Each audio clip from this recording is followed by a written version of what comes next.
The diplomatic breakthrough in Geneva just hit a wall of American steel. While Iranian Foreign Minister Abbas Araghchi claims both sides have agreed on a set of guiding principles, sources from the U.S. delegation tell a very different story. Jared Kushner and Steve Witkoff haven't just slowed the talks. They've effectively refused the Iranian framework, calling it a delay tactic dressed in diplomatic language. Today, we reveal the 3 red lines that caused the U.S. to walk away from the table, and why Phase 2 is now the only plan left on the board. A visual. Hard cut to title card. Bold white on black. Phase 2. In Geneva. Why Kushner and Witkoff refused Iran's guiding principles. The threat. The guiding principles. Trap. Let's be precise about what happened in Geneva over the past 72 hours, because the public narrative, the one Araghchi is trying to construct in his press conferences, is fundamentally misleading. Iran came to the table with what they are calling guiding principles. That phrase is important. It sounds reasonable. It sounds like progress. Guiding principles suggest a framework, a shared understanding, a foundation on which to build a more detailed agreement. That is what Araghchi wants the world to believe. But when you examine what Iran actually proposed, when you read the specific language that was presented to Kushner and Witkoff behind closed doors, the framework is not a path to denuclearization. It is a path to legitimization of Iran's current nuclear status. Here is what Iran offered, stripped of the diplomatic euphemisms: a freeze for freeze. Iran agrees to halt further enrichment beyond their current levels, meaning they stop producing more 60% enriched uranium and stop moving toward 90% weapons-grade material. In exchange, the United States agrees to begin immediate, phased sanctions relief, starting with energy sector sanctions, the ones that have crippled Iran's oil export capacity and devastated their economy. On the surface, this sounds like a compromise. Iran stops escalating. The U.S. eases the economic pressure. Diplomacy wins. Everyone goes home claiming victory. Except there is a problem, a massive fundamental problem that the freeze-for-freeze framework deliberately obscures. Iran already has approximately 440 kilograms of uranium enriched to 60%. They also have smaller quantities enriched to 80%, material that was detected by IAEA inspectors in early 2024 and has never been fully accounted for. Under the freeze-for-freeze proposal, Iran does not have to surrender this material. They do not have to dilute it. They do not have to ship it to a third party for neutralization. They simply agree not to make more. This is the trap. It allows Tehran to keep the very stockpile that represents their sprint capability, the material that could be weaponized in a matter of weeks if they decided to break out of any agreement. And in exchange for keeping that material, they get immediate sanctions relief, which means immediate cash flow, which means the ability to repair and expand their so-called shadow fleet, the network of aging tankers and reflagged vessels that Iran uses to evade sanctions and export oil. The U.S. intelligence assessment shared with Kushner and Witkoff in classified briefings before they even arrived in Geneva is that Iran's shadow fleet is currently operating at approximately 60% capacity due to mechanical failures, lack of maintenance, and increasingly effective interdiction efforts by Western navies. If sanctions are lifted, even partially, Iran's oil export capacity could double within 6 months. That is billions of dollars flowing into IRGC coffers. Billions of dollars that fund proxy militias, ballistic missile programs, and nuclear research that never fully stops, regardless of what any diplomatic framework says on paper. This is why Kushner and Witkoff refused the guiding principles, not because they are opposed to diplomacy, not because they want war, but because the framework Iran proposed is not an agreement to denuclearize. It is an agreement to pause while Tehran consolidates its gains and rebuilds its economic strength. The U.S. position, the position that has been consistent since Trump returned to office in January 2025, is simple and uncompromising. Zero baseline. Total material removal. No enrichment above the 3.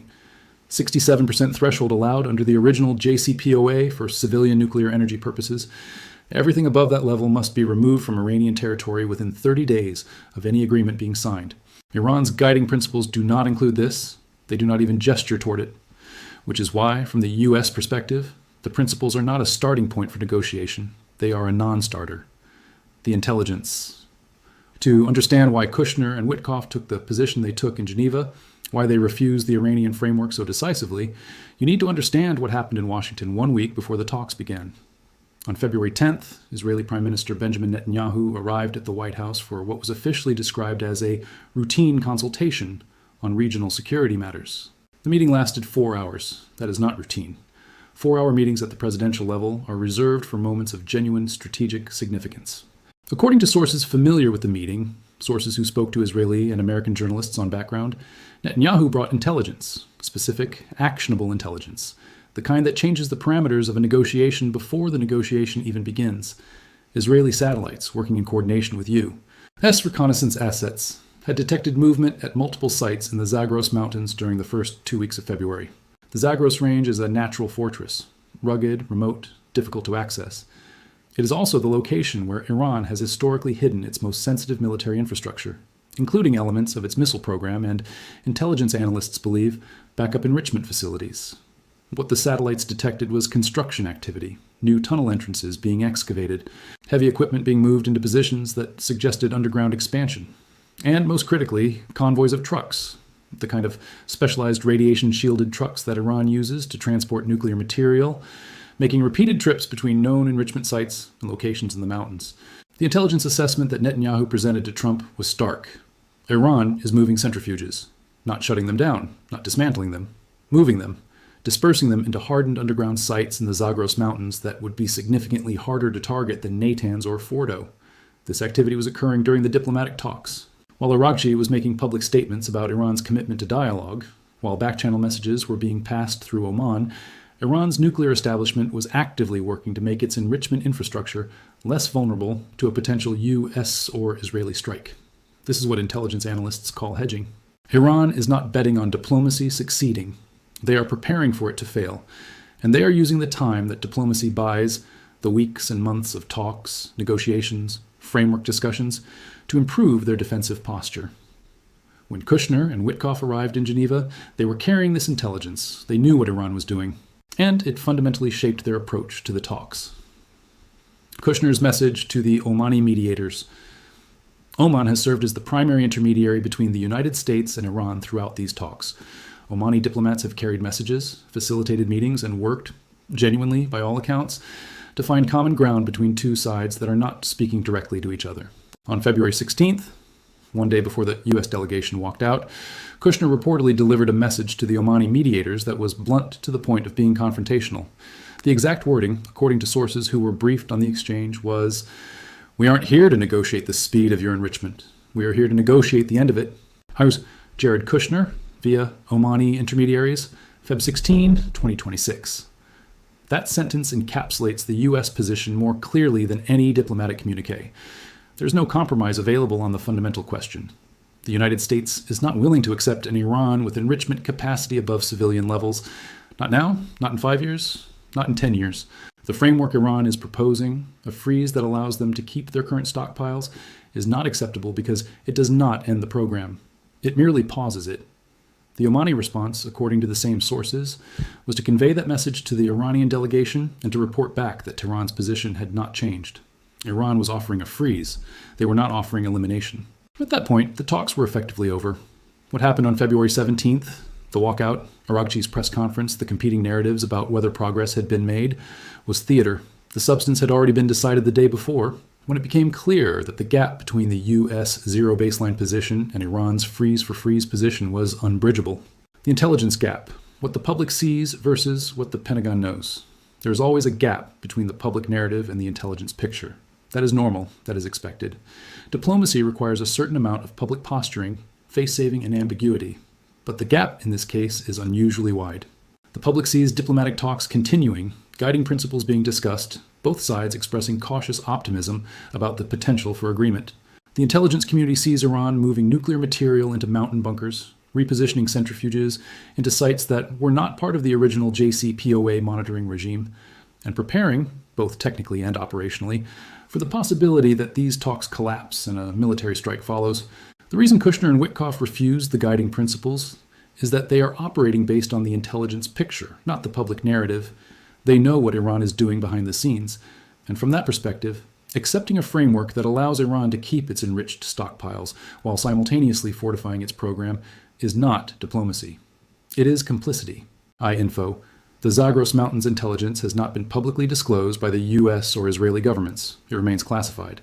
However, multiple sources familiar with the briefings have confirmed its existence and its impact on the U.S. negotiating position. The tech break down the Zero Enrichment Command. Let's break down the U.S. framework. the actual requirements that Kushner and Witkoff brought to Geneva, because understanding what the U.S. is demanding is essential to understanding why Iran rejected it. Phase 1, total material removal, the 30-day window. The first requirement is the most fundamental and the most non-negotiable from the U.S. perspective, total material removal. This is an extraordinarily aggressive provision, and it is almost certainly one of the reasons Iran rejected the U.S. framework. No nation willingly signs an agreement that includes pre-authorization for military strikes against its own territory. It is, from Tehran's perspective, not a diplomatic agreement. It is a capitulation, but from the U.S. perspective, it is the only way to ensure that any deal is actually enforced. The experience of the original JCPOA, which Iran violated repeatedly by enriching beyond agreed limits, by restricting IAEA access, and by continuing ballistic missile development that was supposed to be curtailed, demonstrated that diplomatic agreements without enforcement mechanisms are effectively meaningless. Snapback 2, 0, is designed to ensure that compliance is not optional. Critical. The pre-authorized strike package is the most sensitive and classified element of the U.S. framework. Public confirmation of its existence has not been provided by the White House or Pentagon. Information about it comes from congressional briefings and intelligence leaks. The geopolitical so what? The two-front strategy, Iran and Ukraine. In the same city, here is a detail that has received surprisingly little attention in the press coverage of the Geneva talks. Jared Kushner and Steve Witkoff are managing two separate high-stakes negotiations in the same city at the same time. While they are engaging with Iranian intermediaries on the nuclear question, they are also participating, either directly or through deputies, in ongoing Russia-Ukraine ceasefire talks that have been taking place in Geneva for the past 3 weeks. The Trump administration has made it a priority to end the war in Ukraine, and Geneva has become the focal point for those efforts. This is not a coincidence. This is strategy. The two-front approach is designed to create leverage. If the U.S. can broker a ceasefire in Ukraine, or at least a de-escalation that allows for the gradual normalization of U.S.-Russia relations, then Russia becomes a potential partner rather than an adversary in managing the Iran problem. Russia has significant influence in Tehran. They supply military equipment, provide diplomatic cover at the UN, and maintain close economic ties. If Russia can be convinced that a denuclearized Iran serves their interests, or at least does not threaten their interests, then the pressure on Tehran increases dramatically. Conversely, if the Iran talks fail, if Tehran refuses to accept the U.S., framework and military action becomes the only remaining option. Then a stable, non-hostile relationship with Russia becomes even more critical. A U.S. military campaign against Iran that has tacit Russian acceptance, or at least Russian neutrality, is far more manageable than one where Russia is actively supporting Iranian defenses or threatening to escalate elsewhere in response. This is the two-front strategy. Use progress on Ukraine to create leverage on Iran. Use the threat of military action against Iran to incentivize cooperation from Russia. Manage both negotiations simultaneously in the same city, using the same core team, so that the diplomatic linkages are clear to all parties involved. It is an ambitious approach. It is also, by multiple accounts from diplomats observing the process, extraordinarily complex and fragile. If one negotiation collapses, it could destabilize the other. If Russia perceives that the U.S. is prioritizing Iran over Ukraine, or vice versa, they could withdraw cooperation from both tracks, but the potential payoff, if it works, is enormous.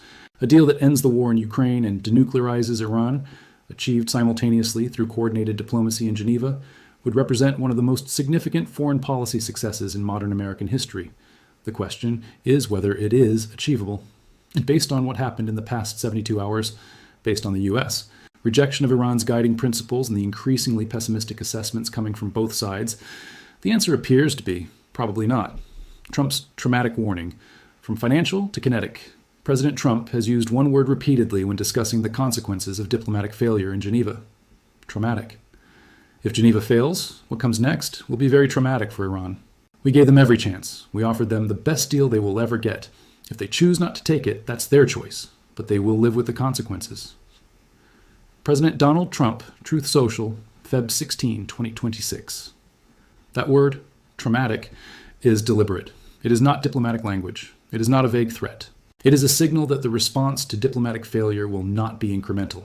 It will not be another round of sanctions, another tightening of the financial blockade, another year of maximum pressure. It will be kinetic. It will be phase 2. The current U.S. strategy toward Iran has 2 tracks. Track 1 is maximum economic pressure. Sanctions that target Iran's oil exports, its access to international banking, its ability to trade with the outside world. Track 1 has been in place since Trump returned to office in January 2025, and it has been devastatingly effective. Iran's economy is in severe distress. Inflation is rampant. The rial has collapsed. Unemployment is rising. Domestic unrest is increasing. Track 2 is the military option, the carrier strike groups, the B-21 Raider deployments, the prepositioned strike packages, the intelligence collection on Iranian nuclear sites. Track 2 has been held in reserve, visible, credible, but not yet used, as a deterrent and as leverage in the diplomatic process. If Geneva fails, Track 1 effectively ends. Not because sanctions will be lifted, they will not be, but because sanctions alone will no longer be seen as sufficient. The diplomatic window will have closed. The economic pressure will have failed to produce the desired result. And at that point, the only tool left is Track 2. This is the shift Trump is signaling when he uses the word traumatic. The shift from financial blockade to kinetic action, from maximum pressure to maximum force. Iran understands this. Tehran's leadership is not under any illusions about what Phase 2 would mean. They know what Operation Midnight Hammer did to their nuclear infrastructure in June 2025. They know that a second, more comprehensive strike, one that does not stop at the nuclear sites, one that targets command and control, missile facilities, IRGC bases, would effectively end Iran as a military power for a generation. The question is whether they believe the U.S. will actually follow through, whether Trump's threat is real, or whether it is a bluff designed to force Iran back to the negotiating table with a more acceptable position. The answer will be clear in the next 2 weeks. The conclusion. Summary of the board. Here is the board. 2 critical items to watch over the next 14 days. Watch Item 1, the 14-day deadline. At the conclusion of the Geneva talks on February 17th, Iran's Foreign Minister Araghchi stated that Iran would return within 2 weeks with detailed proposals based on the guiding principles both sides had allegedly agreed upon. 2 weeks from February 17th is March 3rd. That is the deadline. If Iran returns with a detailed proposal that includes total material removal, anytime, anywhere IAEA access, and acceptance of an enforcement mechanism, if they fundamentally revise their position to align with the U.S. zero baseline framework, then diplomacy has a path forward. But if they return with a modified version of the freeze for freeze proposal, or if they do not return at all, then the diplomatic window is closed. And at that point, the USS Gerald R. Ford Strike Group, currently operating in the North Arabian Sea, will almost certainly be ordered into the Strait of Hormuz. That is the kill zone. That is where Phase 2 begins. Watch Item 2. J.D. Vance's statements. Vice President J.D. Vance has been unusually outspoken on the Iran negotiations. He has publicly stated that Iran is unwilling to acknowledge Trump's red lines, and that the administration is prepared to act if diplomacy fails. Vance's statements are significant because they reflect internal White House thinking and signal to both domestic and international audiences where the administration's position is heading. If Vance begins using more explicit language about military options, if he starts preparing the American public for the possibility of strikes, that is a signal that the decision has already been made internally and the public messaging is catching up. Watch his public appearances. Watch his interviews. The shift in tone will happen before the shift in policy is officially announced. In Geneva, Iran tried to buy time. They came to the table with a framework that sounded reasonable, that used the language of diplomacy, that framed their position as a compromise, guiding principles, freeze for freeze, enhanced cooperation, all the terms that make headlines and allow foreign ministers to claim progress in press conferences. But when you examine what was actually on offer, when you look past the diplomatic language and focus on the substance, the Iranian framework was not an agreement to denuclearize. It was a proposal to legitimize their current nuclear status while securing immediate economic relief. But Jared Kushner and Steve Witkoff said no. Not because they are opposed to diplomacy, not because they prefer military action, but because they are operating based on intelligence that the public does not have access to. They know about the Zagros Mountains. They know about the centrifuges being moved into hardened sites.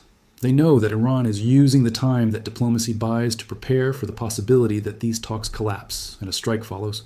And from that perspective, accepting a framework that allows Iran to keep its enriched material, that does not include full IAEA access, that does not have a real enforcement mechanism, accepting that framework would not be diplomacy.